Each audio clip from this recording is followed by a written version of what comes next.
અભિજીત દીપકે બોલી રહ્યા હતા મંચ પરથી અને એની સાથે સ્ટેજ પર નીચે ઊભેલા લોકોએ જોરથી નારા લગાવી રહ્યા હતા. અવાજ આવી રહ્યો હતો ને એ બોલ્યા, ઝુકતી હૈ દુનિયા ઝુકાને વાલા ચાહીએ.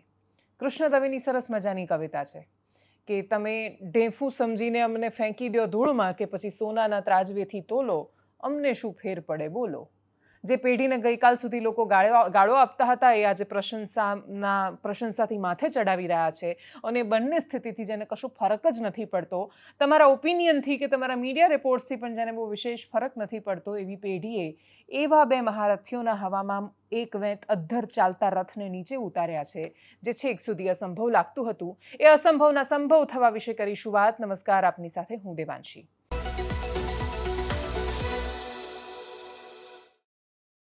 ગુજરાતમાં તો આંદોલન એટલું સ્પ્રેડ થયું નહોતું, ફેલાયું નહોતું અને ગુજરાતમાં એ આંદોલન બહુ વિશેષ રૂપે ફેલાઈ જાય એવી વિશેષ સંભાવનાઓ પણ હતી નહીં. પણ એ સિવાય દેશના અનેક ખૂણાઓમાં આ આંદોલન છે પહોંચવા માંડ્યું. સરકારને સમજાયું કે એ કરવા ગયા છે કંસાર ને થઈ ગઈ છે થૂલી. આને ઇગ્નોર કરવાની શરૂઆત બહુ લાંબા સમયથી થઈ. ટાઈમલાઈન જોઈએ, 3જી તારીખે નેટનું પેપર ફૂટ્યું, સરકારે સ્વીકાર કરીને રદ કરવામાં લાંબો સમય લગાડ્યો. 12મીની તારીખ આ બધું જ ડિક્લેર થયું. 20 તારીખની આજુબાજુ આંદોલન શરૂ થયું. એની પહેલાં ઇન્સ્ટાગ્રામ પર એક પેજ બન્યું. એ ઇન્સ્ટાગ્રામનું પેજ અને પરીક્ષા રદ થવી, નીટનું પેપર લીક થવું, એ બંનેની વચ્ચે CJIની એક ટિપ્પણી આવવી કથિત રીતે, જેમાં એમણે બેરોજગાર યુવાનોને કોકરોચ કહ્યા. છોકરાઓએ સવાલ કર્યો કે અમે કોકરોચ અમે માની લીધું, પણ એ ગટર કોણે પેદા કરી? એ પ્રશ્નની સાથે શરૂ થયેલી એક ચળવળ. સરકારે ભૂલ કરી અને માત્ર સોશિયલ મીડિયાનો એક ટ્રેન્ડ સમજવાની. એ સમજી ન શક્યા કે એક સાથે લાખો માણસો હા હું કોકરોચ કહીને જોડાતા જાય, એક સાથે CJPના પેજ બનતા જાય અને દેશમાં એક આખા જે તરંગો ઊભા થઈ રહ્યા છે એ તરંગોને તમારે સમજવા પડે. તમે એને ઇગ્નોર ન કરી શકો, કેમ કે નીટનું પેપર ફૂટવું એ પાણીના વરાળ થવાની ઘટનાની 100મી ડિગ્રી હતી. એક ઘટનાથી આ ગુસ્સો નહોતો, પણ ઘટનાઓના અતિ થયા પછી એ છેલ્લી ડિગ્રી જે હોય ને કે જેનાથી પાણી આમ ફટાક દઈને વરાળ બની જાય, એ 100મી ડિગ્રી હતી નીટનું પેપર ફૂટવું. લોકોનો આક્રોશ ફૂટ્યો, CJP સાથે જોડાયા, અભિષેક દીપકે ભારત આવ્યા, જંતર મંતર પર પ્રોટેસ્ટ શરૂ થયા, છેક સુધી ઇગ્નોર કરાયા, સોનમ વાંગચુક પર જોડાયા, ભૂખ હડતાળ ચાલુ હતી, 18 દિવસ થયા, કોઈનું ધ્યાન નહોતું. છેલ્લે ચલો સંસદનો નારો અપાયો, લોકો નીકળ્યા સંસદ બાજુ જવા માટે, રોકવાનો પ્રયત્ન થયો, પોલીસે ખૂબ માર્યું. સરકારને લાગ્યું કે એવી લાઠી મારીશું કે જે પેલા લાઈક કરતા ઇન્સ્ટાગ્રામ પર લાઈવ જોવાની આદત છે, આ લોકોને એક લાઠી મારીશું ઘેર જતા રહેશે. સરકારે ભૂલી ગઈ કે પોલીસની લાકડીનો એક જ વાર ડર લાગે. એકવાર દંડો પડી જાય એટલે દંડો જોઈને જેટલો ડર લાગે, દંડો ખાધા પછી ડર ન લાગે. ડર તમે તોડી નાખો પછી કશું રહેતું નથી અને સરકારનો ડર તૂટી ગયો. પોલીસ મારશે એવો ડર તૂટી ગયો, પોલીસ કશું કરી લેશે એવો ડર તૂટી ગયો. સરકારે વિચાર્યું સોનમ વાંગચુકને ઉઠાવી લઈએ, ઉઠાવી લઈ ગયા. માર્ચ થાય એની પહેલાં જ આમ સફેદ કપડાઓમાં લપેટીને સરકારને થયું વાંગચુકને ઉઠાવી લીધા છે, આંદોલન ખતમ. લોકો ઓર વધારે જોડાયા. સરકાર જે નિર્ણયો લેતી ગઈ, એક એક નિર્ણયો એમના માટે એક એવું ચક્રવ્યૂહ બનતા ગયા જેમાં એમણે પોતે ચક્રવ્યૂહ ઊભું કર્યું, પોતે એમાં ફસાતા ગયા. આ સરકારે જાતે ઊભું કરેલું ચક્રવ્યૂહ હતું. જવાબદેહી સ્વીકારવાની જગ્યાએ પ્રોટેસ્ટરને જેવું પેજ બન્યું ને એમણે જોયું કે જેવા જ 4 મિલિયન થઈ ગયા છે, એના પછી તરત એમણે શું કહી દીધું, હા આ તો બહારથી આવેલું સમર્થન છે. 4 મિલિયન 5 મિલિયન એમ આગળ વધતું જ જતું હતું પેજ અને સરકારને એવું લાગતું હતું, પહેલાં એવું કહી દીધું આ તો ચાઇનીઝ ફોલોઅર્સ છે, પાકિસ્તાની ફોલોઅર્સ છે, આખું તંત્ર કામે લગાડી દીધું. એ તંત્ર કામે લાગે એમાં સૌથી દુર્ભાગ્યપૂર્ણ વાત, અને આખા આંદોલનમાંથી ના સરકાર હારી, ના વિદ્યાર્થીઓ જીત્યા, કોઈ જીત્યું કોઈ હાર્યું, અને બધા પોતપોતાની રીતે મૂલવશે. આમાં દેશનું મીડિયા હાર્યું. ભરોસો એમે નહોતો, સાવ તૂટી ગયો. દેશના મીડિયાએ જે આખા આંદોલનને ચાઇનીઝ ને પાકિસ્તાની ને ષડયંત્રોથી ભરેલું ને દેશ વિરોધી ષડયંત્ર બતાવવાનો પ્રયત્ન કર્યો, બહુ સામાન્ય છોકરાઓને આંદોલનકારીઓને આતંકીઓમાં ખપાવવાનો પ્રયત્ન કર્યો, અવાજ ઉઠાવતા અને પ્રશ્ન પૂછતા નાગરિકોને અપ્રિશિએટ કરવાની જગ્યાએ તમે ગદ્દાર છો દેશના અને જ્યોર્જ સોરોસના ફંડથી ચાલો છો એવું 12મા ધોરણના છોકરાઓને જાણે કહેવાનો પ્રયત્ન કર્યો. એનાથી શરમજનક કશું નહોતું થવાનું. એ 12મા ધોરણનો છોકરો કે જે શોધીને લાવે છે કે એનટીએ ક્યાં ક્યાં ફ્રોડ ને ગોટાળા કરી રહ્યો છે, જે સાયબરનો એક્સપર્ટ છે, મોટા મોટી કંપની એને જોબ ઓફર આપી રહી છે, આપણા દેશનું મીડિયા કહાં સે આતા હે એ ફંડ, આ પ્રકારનું જ્યારે કવરેજ સતત કરી રહ્યું હતું ત્યારે એણે વિશ્વસનીયતા ગુમાવી દીધી. જે પત્રકારો નીચે પ્રતાડિત થઈ રહ્યા હતા એ તો બિચારા આખી આ સિસ્ટમમાં કોઈ એમનો મોટો હિસ્સો હોતો જ નથી. એ ચિઠ્ઠીના ચાકર આપણે જે શબ્દ કહીએ કે ઉપરથી જે કે એ કરી રહ્યા છે, એમને ખોટી રીતે પ્રતાડિત કરાયા. એમની સાથે અતિશય દુર્ભાગ્યપૂર્ણ વ્યવહાર થયો. અનેક લોકો એવા હતા કે જે સાવ અરાજક તત્વોની જેમ ઘૂસી આવેલા હતા આંદોલનમાં અને આંદોલનને વેરવિખેર કરીને ખરાબ કરવાનો પ્રયત્ન કરી રહ્યા હતા. દિલ્હીની પોલીસે માર્યું એનું કોઈએ જે લોકોએ નહોતું ચલાવ્યું કે દિલ્હીની પોલીસ આટલી બર્બરતા કે અત્યાચારથી મારી રહી છે, એ લોકો અચાનક જ વિદ્યાર્થીઓ કેવી રીતે ઉત્પાત મચાવી રહ્યા છે ચલાવવા માંડ્યા. સતત એનું કવરેજ થયું ને એના પછી પણ જે છોકરાઓ હતા ને એ ગાંધીને એમણે પકડી રાખ્યા. આ દેશમાં ગાંધી કેટલા પ્રાસંગિક છે એ સમજવું હોય તો જંતર મંતરનું આંદોલન જોવાનું. જે પોલીસવાળાએ માર્યા ને એમને જઈને આગળ એ લોકો ભેગા થઈને તાળીઓ પાડતા હતા કે વેરી ગુડ, તમે અમને બહુ સરસ માર્યું. એમને ફૂલ આપી રહ્યા હતા, મીમ બનાવી રહ્યા હતા, રીલ બનાવી રહ્યા હતા. 15 મિનિટ ત્યાં જઈને ઊભા રહ્યા હતા કે તમે અમને કેમ માર્યું? તમારા ઘરમાં કોઈ નથી? એ રડતી છોકરીનો અવાજ આજે મારા કાનમાં ગુંજે છે, જે કહેતી હતી કે મારે યુપીએસસી આપીને એવી ઈચ્છા હતી કે હું આઈપીએસ બનીશ, પણ આ જોયા પછી મને ભરોસો નથી કે જો મારે વ્યવસ્થામાં જઈને આ જ કરવાનું હોય તો હું એ નહીં કરું. એ મા બાપો જોયા કે જેમના બાળકો વિદેશમાં હતા પણ એ આંદોલનમાં સહભાગી થવા એટલે આવ્યા કેમ કે એમના બાળકો વિદેશમાં રહીને એમને કહી રહ્યા હતા હું નથી મારા વતીથી દંડા ખાવા, તમે જાઓ પણ દેશમાં પરિસ્થિતિ સુધારવાનો પ્રયત્ન કરો. આ દેશ અમે બદલીશું, અમારા બોલવાથી દેશ બદલાશે. આખું વાતાવરણ જ્યારે એવું થઈ ગયું હોય ને કે આપણા કરવાથી શું ફરક પડે, અથવા આપણે એક બે લોકો કહેશે તો શું ફરક પડશે, સોશિયલ મીડિયા પર માત્ર લાઇક કરીને પોતાનું દાયિત્વ પૂરું થઈ ગયું છે એવા માનતા સમાજની વચ્ચે જેની કરોડ ટટ્ટાર હતી એવા માણસો દેશના જંતર મંતર પર ભેગા થયા હતા અને પ્રશ્ન કરી રહ્યા હતા. આખું આંદોલન જે પૂરું થયું એમાંથી સૌથી સફળ જે કોઈ તસવીર છે મીડિયાના કવરેજને બાદ કરતા, એ અપવાદને બાદ કરતા આખું એક ચક્ર પૂરું થયું છે. ટટ્ટાર કરોડ રાખીને કોઈ જ પ્રકારના રાગ કે દ્વેષ વગર માત્ર પોતાના પ્રશ્ન અને અધિકાર માટે અવાજ ઉઠાવતી જનતા હતી. એ જનતાનો અવાજ બનતો વિપક્ષ હતો અને અંતે એ વાતને સાંભળીને એ મુદ્દાઓની સામે સરેન્ડર કરતી અને લોકતંત્રનો જય બનાવતી સરકાર હતી. આ જ લોકતંત્ર છે. સરકાર ભૂલ કરે, સરકારમાં રહેલા માણસો કોઈ આકાશમાંથી ઉતરેલા દેવદૂત નથી. માણસો જો એમને દેવદૂત માનવાની ભૂલ કરે છે ને તમે એમને એટલા બધા પૂજો છો કે ભૂલી જાય છે કે માણસ છે, ત્યારે જનતાની જ જવાબદારી બને છે એમને યાદ અપાવવાની કે તમે સરકાર એટલે છો કે સામે જનતા છે. આ સરકારને લાવી દેવાનું કે પાડી દેવાના ષડયંત્રનો પ્રશ્ન જ નથી. દેશમાં અત્યારે ચૂંટણી જ નથી, કોઈ જ ચૂંટણી નહોતી, કોઈ જેવા મુદ્દાઓ નહોતા ને છતાંય જનતા લડી રહી હતી પોતાના અવાજની સાથે, પોતાના મુદ્દાની સાથે. એ જ્યારે બોલવા માંડ્યા અને આ બધી તસવીરો એક પછી એક જોડાતી થઈ અને ત્યારે સમજાયું કે હવે જો કોઈને એવું લાગતું હોય દેશના 10-15 મીડિયા હાઉસીસને, રાજ્યના 10-15 મીડિયા હાઉસીસને એવું લાગશે કે એ ચલાવશે એમ સરકાર ચાલશે તો એ જમાનો ગયો. ગુજરાતમાં પણ એક જમાનો હતો, ગુજરાત રાજ્યમાં અમુક મીડિયા હાઉસીસને એવું લાગતું હતું કે એ ચલાવશે એમ ગુજરાત ચાલશે.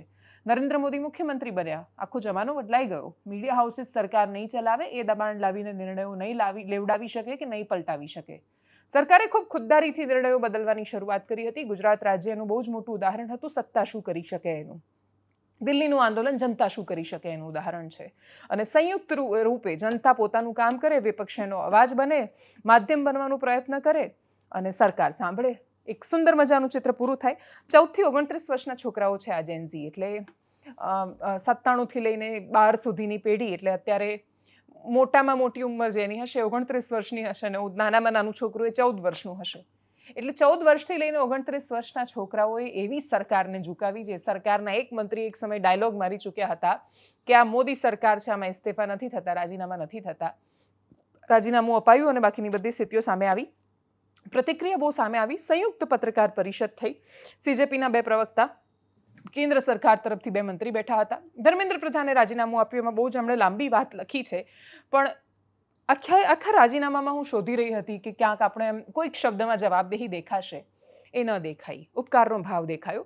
ભારતીય જનતા પાર્ટીની જો કે પરંપરા પણ રહી છે કે જ્યારે એવું લાગે કે આખી સરકાર પર વાત આવે છે ત્યારે કોઈ એક વ્યક્તિ એ સરકાર માટે કુરબાની આપી દે પોતાના પદની. તો ધર્મેન્દ્ર પ્રધાને જે કર્યું એ પોતાની પાર્ટી માટે કર્યું. એમણે જવાબદેહીના ભાવથી આ નથી કર્યું.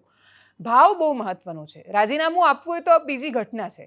તમારા મનમાં એ ભાવ આવવો કે ના ભૂલ થઈ છે ને એનો સ્વીકાર કરીને મારે આ છોડી દેવું જોઈએ, તો એ ભાવ બહુ મહત્વનો છે. દેશમાં રાજીનામા બહુ પડ્યા. ધર્મેન્દ્ર પ્રધાનનું રાજીનામું જવાબદેહી અને ઉત્તરદાયિત્વ નક્કી થવાથી મળેલું રાજીનામું નથી. એમના પર આવેલા દબાણના કારણે પાર્ટી માટે અને આ મુદ્દો વણસે નહીં, સ્થિતિ વણસે નહીં અને સરકાર ખતરામાં ન આવે એના માટે, સરકાર બચાવવા માટે આપેલું રાજીનામું છે.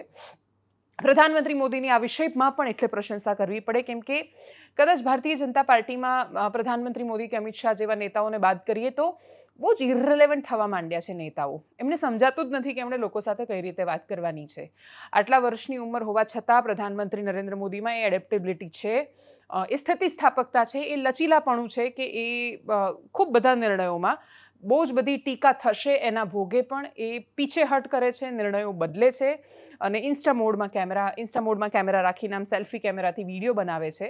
આટલા વર્ષની ઉંમરે પરંપરાઓને બધી છોડીને એ પ્રકારે વિડીયો બનાવવાનો પ્રયત્ન કરવો એ જ એમના તરફ એ દબાણની અસર છે. અને એટલે જ આખું લોકતંત્રનું બહુ અદ્ભુત ચિત્ર પૂરું થયું. વિપક્ષના નેતાની રાહુલ ગાંધીની જે તસવીર આવી, એ લડી રહ્યા છે, પોલીસ એમને ઢસડી રહી છે, થોડું લોહી નીકળેલું છે અને છતાં એ દમખમથી લડી રહ્યા છે. એ લડતો ને જુઝારૂ નેતા ભારત દેશ શોધી રહ્યો હતો. ભારત દેશમાં સૌથી વધારે તલાશ માત્ર એક તરફી સત્તા પક્ષની નહોતી, સાવ ખતમ થતા વિપક્ષની પણ હતી. ભારત દેશના સામાન્ય માણસ એ આક્રમકતાની પ્રતીક્ષામાં હતો કે જે એના વિપક્ષના નેતામાં દેખાવી જોઈએ, એ પણ દેખાઈ. ગુજરાતની સૌથી મોટી સમસ્યા જ્યારે પણ કોઈ મને પૂછે ત્યારે હું હંમેશા એવું કહેતી હોઉં છું કે ગુજરાતની સમસ્યા સતત ચાલતી સત્તા નથી, મરી ગયેલો વિપક્ષ પણ છે. એ તસવીરો જે રાહુલ ગાંધી દેશમાં આપી શકે છે એ તસવીરો ગુજરાતમાં નથી જોવા મળતી બહુ સરળતાથી.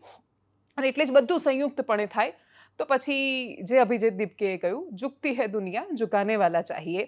રીડની હડ્ડીવાળા ટટ્ટાર કરોડવાળા જે ઝીસ, અભિનંદન તમને. હવે મુખ્ય વાત એ છે, વ્યક્તિ બદલાઈ ગયો, વ્યવસ્થા બદલવાની જવાબદારી તમારી છે. પેપર ફોડવાવાળા એટલે સફળ થાય છે કેમ કે પેપર ખરીદવાવાળા પણ તમારામાંથી જ કોઈ એક હોય છે. પેપર ફોડવાવાળા એટલે સફળ થાય છે કેમ કે અપેક્ષા હોય છે ધનાઢ્ય માણસોની કે અમે રૂપિયા આપીને અમારા છોકરાને નોકરીએ લગાવી દઈએ. આ દેશની દરેક નિષ્ફળતાઓ માટે સરકાર અલ્ટિમેટ રિસ્પોન્સિબલ હોઈ શકે, પણ આ દેશની પ્રત્યેક નિષ્ફળતાઓ માટે આપણી અંદરનો મરેલો નાગરિક પણ જવાબદાર છે. આપણી અંદરનો નાગરિક ટટ્ટાર કરોડ સાથે જેનાથી બધા ડરતા હતા એવી સરકાર સામે પણ નિડર થઈને જો અવાજ ઉઠાવી શકે છે, એ નિર્ભય થઈ શકે છે, તો એ નૈતિક બનતા પણ શીખે, એ જવાબદારીઓ પણ પોતાના માથા પર લેતા શીખે.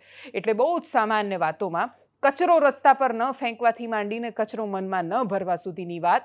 છોકરી એકલી જતી હોય તો એને ડર ન લાગવો જોઈએ, એ જવાબદારી સરકારની નહીં, સમાજ તરીકે આપણા બધાની છે.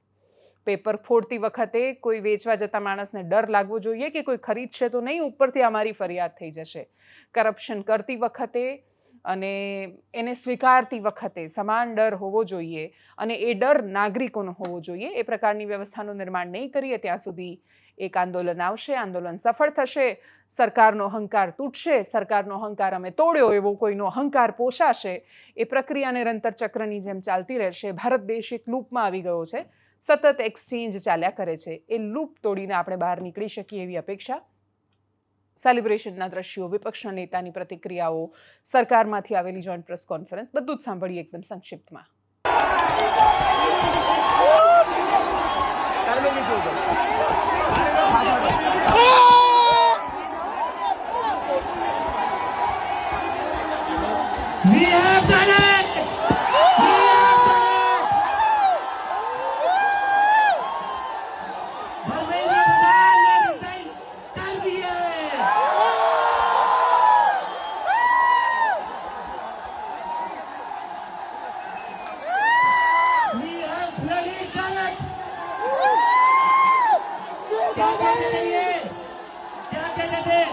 इस सरकार में इस्तीफे नहीं होते। ये उन सभी बच्चों के लिए जिनकी जिंदगी धर्मेंद्र प्रधान ने लिए थे। प्रदीप मेघवाल, ऋतिक मिश्रा, सिद्धार्थ हेगड़े, भाग्यश्री, अंशिका पांडे, उमेश माली, रेणु मीणा, प्रिया कुमारी थापा, शिवानी यादव, अनु गिरना, कहान पटेल, आकांक्षा चतुर्वेदी, रीमा बेगम, मैथिली अशोक सोनवणे, अवंतिका मौर्य, जतीन कुमार, गोपिका, शेख सना, व्यक्तियानंदम, ये वो बच्चे हैं। मैंने आप लोगों को पहले ही बोला था, ये भाजपा वाले गुंडे भिजवा कर कुछ करेंगे। यहाँ पर पैनिक नहीं करना है, सारे लोग शांति से बैठ जाइए। हमें कहीं पर भी प्रोवोक नहीं हो रहा है, शांति से मैं आप लोगों को इतने दिनों से यही बता रहा हूँ।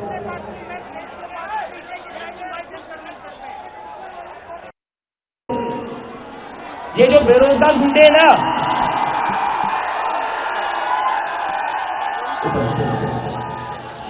आएंगे, ये चड्डी वाले गुंडे आएंगे, लेकिन हमें हमारा प्रोटेस्ट खराब नहीं होने देना है।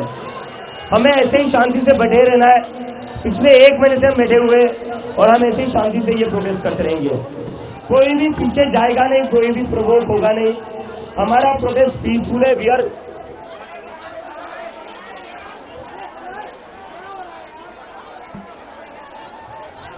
अरे आने दो, आने दो, अरे आने दो यार, क्या चल रहा है आप लोगों का, क्या चल रहा है? रहे थे हम वहाँ से आ रहे थे, हम कहीं जगह गए हुए थे, तो बीच में पुलिस में बैरिकेड्स लगा के बैठे हुए हैं, तो बीच में पुलिस में बैरिकेड्स लगाए हुए हैं, तो बीच में मैंने देखा उन्होंने वो ग्रीन वो ऑरेंज कलर का वो पहना हुआ है, वो उठा के बोतल फेंक रहे हैं, और बच्चे जितने भी उन्हें बोल रहे हैं रुकने के लिए वो रुक नहीं रहे, वो कंटिन्यूअस बोतलें फेंक रहे हैं, और बच्चे भाग रहे जो बोतलें फेंक रहे हैं वो वहीं पर पुलिस उनको कुछ नहीं बोल रही है, बाकी बच्चों को बोल रही है। सर ये हमारे बच्चों में से, मैं आई विटनेस हूँ, हमारे बच्चों में से किसी की कोई गलती नहीं है। वहाँ पे आरएसएस के लोग बैठे हैं, मैंने अपनी आंखों से देखा है, वही लोगों में बोतलें फेंक रहे हैं, पुलिस वालों में बोतलें फेंक रहे हैं।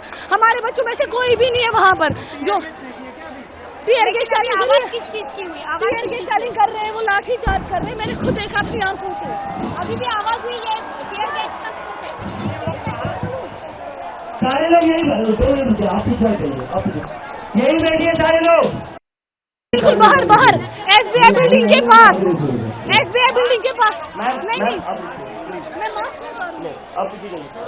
मैं नाम बता दो भाई आइडेंटिटी नहीं बतानी, आप क्यों फोर्स कर रहे हो? सारे लोग प्लीज नीचे बैठे, साइन नहीं करना है। अभी पता चला है आरएसएस के कुछ गुंडे आए जो बच्चों के ऊपर कुछ बोतलें फेंक रहे हैं और पुलिस उन्हें पूरा प्रोटेक्शन दे रही है उन आरएसएस के गुंडों को।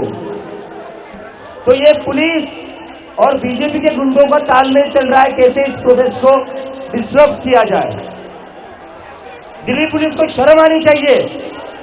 20 तारीख को अपने बच्चों का खून बहाया, उससे भी आपका मन नहीं भरा है। आज फिर से आप बच्चों को मरवाना चाहते हो क्या? दिल्ली पुलिस के कमिश्नर को शर्म आनी चाहिए। सारे लोग यहीं पर नीचे बैठ जाइए प्लीज। हेलो एवरीवन, आप सबको बहुत बहुत बहुत बधाई। हमारे देश के युवाओं को, जेनजी को बहुत बधाई। बहुत खुशी की बात है, आप लोगों का संघर्ष रंग लाया। धर्मेंद्र प्रधान को अल्टीमेटली इस्तीफा देना पड़ा। ये पूरी डेमोक्रेसी की बहुत बड़ी जीत है। हमारे देश में लोगों का जनतंत्र से भरोसा ही उठ गया था। लोगों को लगने लगा था कि सरकारें सुनती नहीं है। जनता सरकारों के सामने चिल्लाती रहती थी, गिड़गिड़ाती रहती थी। हर चीज के लिए हम सरकार को हाथ जोड़ते रहते थे, पैर पकड़ते। सरकारें कभी सुनती नहीं थी। इतना बड़ा संघर्ष हुआ और अल्टीमेटली सरकार के अहंकार को झुकना पड़ा, जनता के सामने झुकना पड़ा। ये बहुत बड़ी जीत है, पूरे जनतंत्र की जीत है, डेमोक्रेसी की जीत है। और सरकार को भी अब समझ लेना चाहिए कि आपको जनता की सुननी पड़ेगी। ये डेमोक्रेसी है, democracy is by the people, of the people, for the people. मैं उम्मीद करता हूं कि सरकार नीट के सिस्टम को ठीक करेगी ताकि अगली साल अब से पेपर लीक होना बंद हो जाए इस देश के अंदर। अब हमारे बच्चों को आत्महत्या ना करनी पड़े। जय Hind. Education Minister Dharmendra Pradhan's resignation is a huge step in rebuilding our education system. It's a symbolic step because he was a symbol, but it is still a big step. And I want to congratulate every single student, every single youngster who came out on the streets and fought for democracy, fought for the future of this country, and defended the Constitution. I'm proud of you. Well done. It's also a signal to other parts of society, farmers, laborers, poor people, anybody who this regime is attacking and oppressing. There is wisdom and courage in standing up. Daro mat, let's get rid of this regime that is attacking India, destroying our constitution, capturing all our institutions. Let me remind the government, there is still 2 demands outstanding. The first one, And most important one, anybody who has raised a finger on our students, beaten them, shot at them, has to be held accountable. People who've organized it, people who've implemented it, all have to be punished. And the final demand that the Prime Minister of India, out of respect for the students of India, out of respect for the future of India, has to apologize to the students who were brutalized and attacked. Thank you. Jai Hind. ये बस एक trailer है, picture अभी बाकी है। देश के युवा जग चुके हैं, देश के युवा इस देश में जितने समस्याएं हैं उनको हल करेंगे। हम as a party, as a movement, इस ऑब्वियसली ये खत्म नहीं हो रहा है। अब हम लोग देश भर जाएंगे, युवाओं की बात सुनेंगे, युवाओं के लिए सबसे बेस्ट जो पॉलिसी होगा वो हम लोग लाएंगे एंड हम लोग सब लोगों से जवाबदेही, सब लोगों से अकाउंटेबिलिटी मांगते रहेंगे। अभी तो बस शुरू हुआ है, आगे बहुत कुछ करना है। देश के युवा जाग चुके हैं, देश के युवा अब नहीं रुकेंगे। देश के युवाओं की ये जीत है, उनको बहुत बहुत बहुत शुभकामनाएं। बहुत अच्छी बात हुई है। देखिए, जिन बच्चों की मौत हो गई, कुछ भी उसको जस्टिफाई नहीं कर सकता, कुछ भी उसको कॉम्पनसेट नहीं कर सकता, लेकिन उनकी जो फैमिलीज है उनके लिए हम लोगों ने 1 करोड़ का मुआवजा का डिमांड किया था। सरकार ने एक ऑनरेबल कॉम्पनसेशन पे एग्री किया है, तो एटलीस्ट उससे फैमिलीज को रिलीफ मिले, ये हमारा प्रयास है। क्या चीज का? देखिए, ये सरकार अड़ी हुई थी, उनका ईगो बड़ा था कि हम लोगों में रेजिग्नेशन नहीं होता, लेकिन वो भूल गए थे कि युवा अगर एकजुट हो जाए तो फिर कोई ऐसी ताकत नहीं है जो उनके सामने नहीं झुकेगी। A struggle of 37 days, 1.5 months since we first came here. The youth of this country has woken up. It has fought for its right. It has fought for what is right. And today, finally, our demands have been accepted. We are thinking about all those families who lost their near and dear ones after the paper got leaked. We are thinking about those lakhs and crores of students whose future has gotten destroyed because of these paper leaks, and we really hope that some justice has been served today. वो हमारा काम नहीं है, वो सरकार का काम है।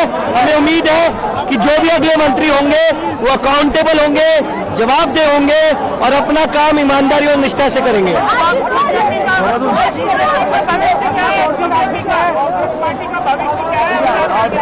ये युवाओं के लिए बनाया गया प्लेटफॉर्म है, युवाओं के मुद्दे उठाता रहेगा। हम अपने आप को पूरे देश में लेके जाएंगे, खुद को संगठित करेंगे और जिस तरह से शिक्षा के मुद्दे पर हमने बात की है उसी तरह आगे जाके बाकी मुद्दों पर भी we'll work for the youth of this country and do whatever it takes. साथ साथ जो हम लोगों की दूसरी मांग थी कि सारे FIRs जो सारे प्रोटेस्टर्स के खिलाफ फाइल किए गए हैं अभी तक, सिर्फ दिल्ली में नहीं लेकिन सारे बीजेपी रूल्ड और बीजेपी एलाइड स्टेट्स में वो FIRs विड्रॉ हो जाए, ये भी हमारी सेकंड मांग थी। सरकार ने वो मांग को भी मान लिया है। साथ साथ ये जो विड्रॉल है वो शॉर्टली हो जाएगा। जो FIRs फाइल हो चुके हैं, जितना हमें लास्ट इंफॉर्मेशन के मुताबिक 15 से 20 FIRs दिल्ली में फाइल हुए हैं, वो सारे FIRs की कॉपी सरकार ने अश्योर किया है कि शॉर्टली हमारे साथ शेयर करेंगे। एंड जो कॉपीज है वो 3 से 4 दिन के अंदर इन एनी केस हमें मिल जाएगी। जो विड्रॉल है वो भी शॉर्टली सरकार ने अश्योर किया है कि विड्रॉ हो जाएंगे। साथ साथ इन्होंने ये भी हम लोगों ने एग्री किया है कि फ्यूचर में कोई भी एक्शन नहीं लिया जाएगा किसी भी प्रोटेस्टर के खिलाफ एंड CJP की जो टीम है, जो ऑर्गेनाइजर्स है, उनके खिलाफ। इसी चीज का अंडरस्टैंडिंग में हम लोगों ने सरकार के साथ एक ड्राफ्ट शेयर किया है जो गारंटी है रिटन में वो सरकार ने बोला है कि हमारे साथ वो ट्यूसडे तक शेयर करेंगे। हमें आशा है कि ट्यूसडे तक जो गारंटी है सरकार के तरफ से इन राइटिंग ये FIRs के बारे में और इन एनी फ्यूचर एक्शन के बारे में वो हमें मिल जाएगी।